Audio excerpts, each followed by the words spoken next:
All right, what's happening, Hootie? What you looking at? Oh, yeah. Check this out, man.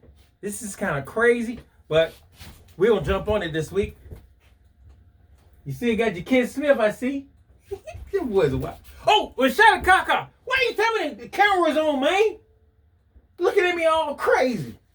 What up, bro? All right, let me put on my super work glasses. Ooh, they dirty. Well, anyway, folks, shout out Kaka, what's happening? Driving along on Hobo Depot with Hootie. All right, today we're looking at, this is called a Riverhead bass. Can y'all see me? You sure? Okay. This is called a Riverhead bass. All right. You can see a lot of marks on it right now. It's getting ready to go through the Hobo Depot to get paint.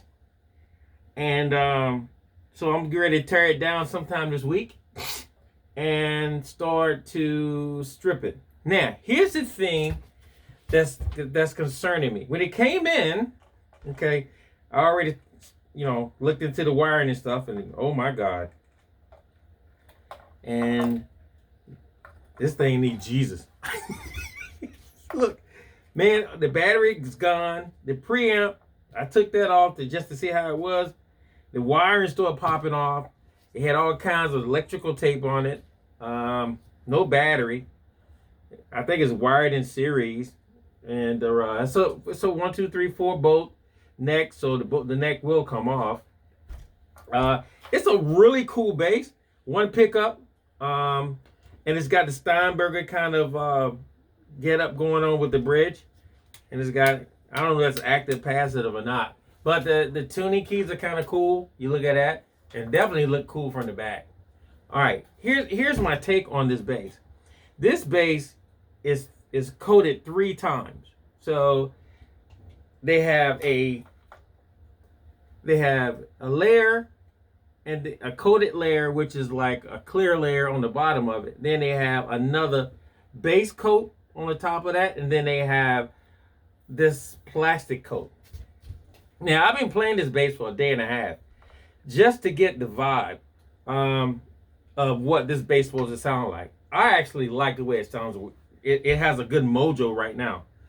The customer wants me to take it to the meet. I don't want to take it to the meet. Taking it to the meet will lose the mojo in this bass. What I suggest is to go down to the first coat, which is the clear coat, which is not the meat. There's a clear coat, and then there's a base coat, and then there's this plastic coat on top of it. I would sand it down to preferably. I said preferably. You look crazy. I would take it down to basically the base coat, get all the nicks and flaws out, because once you pass this coat here, you can get the nicks and the flaws out because it's just dings. That's what they are. Some of them are really bad spots. Yet and still, that can be repaired. I wouldn't want to take it down to the meat. It would lose its sound. Man, this thing got an amazing thickness of sound. And I really think taking it down to the meat will lose all that mojo. I think it's like an 80 something. It might be an 80s. But I would not take it down. And this won't come off because whoever the person was before this gentleman got it, glued this knob on. So I got to find a way to take that off. I know a way to take it off. I just don't want to tell you while you're on camera. Look, because it could be ugly and not pretty. All right, the frets look pretty good. The ends of them are really good. I have to go through the frets again and level them, make sure they leveled off. The neck looks pretty straight.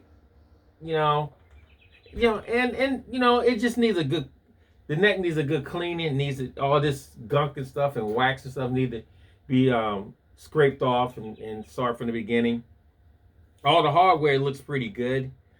Just need to be soaked in some really good solution for a day or 2 days, and then bring it back out and put it in some oil and let it sit in the oil for another 2 or 3 days, and it should be fine. But I would not take this down to the meat. Personally, if it was me, I would not, because this thing has mojo. There's a difference between mojo, and there's a difference between, oh, it sounds really good, because the paint that's on this thing is thick, right?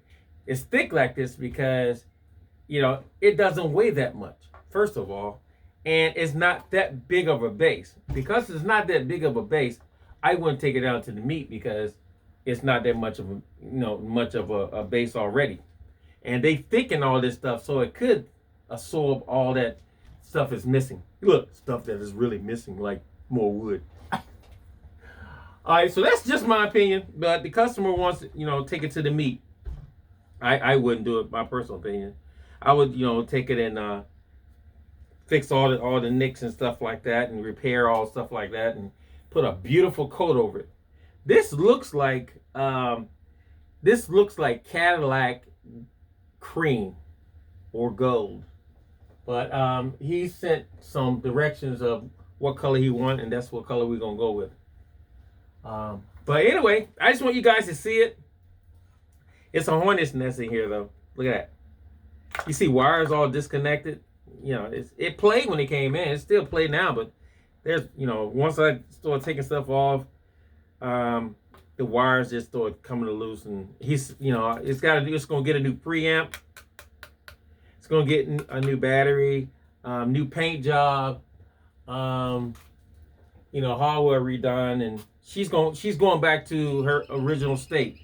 But taking the paint to the meat is not original state. First of all, the paint that I'm going to put on is not this thick. It's not going to be this thick. So those are things you have to think about as you do reconstruction, recon, makeover, stuff like that. You have to. I had to play this bass for a day and a half because I had to figure out if I thin her out, she's going to sound thinner. She's not going to sound like original what she is. She needs that coat. Need that coat on her so she can still be warm. You just making up all these kind of things, man. It sounds great though, and that's what it is, a coat so she can still be warm. If I take her coat off, it'll be some paint on it, but it won't be as thick as this paint that's on it right now. So that's just my opinion. Just some things from the Hobo Depot that you need to know when guys, when you take stuff down to the meat. Now, if I take it to the meat, I would just clear coat it because it looks pretty cool clear coated. But if I'm gonna throw paint on it, I would not want to take it to the meat. I will definitely take it to the base coat and then fix everything at the base coat and then shoot her again. And that's what I'm going to do. I'm going to see if he, want me to do that. But if he wants me to take it to the meat, she will go to the meat. But he's going to lose sound. Anyway, shout out Gaga, folks. From the Hobo Depot, just a little bit of stuff you need to know. Hootie got a Ken Smith 5-string BT Custom. That joint is sweet. Got S on the headstock. Got the 3-knobber. You just keep looking at me, dude, like you want to say something. And we all know if he say something, he will own the shop. Look, because I ain't going to be here with him. I like your glasses, man. How many fingers am I holding up? Shout out to Gaga, folks. Shout out to Hobo Depot. Peace.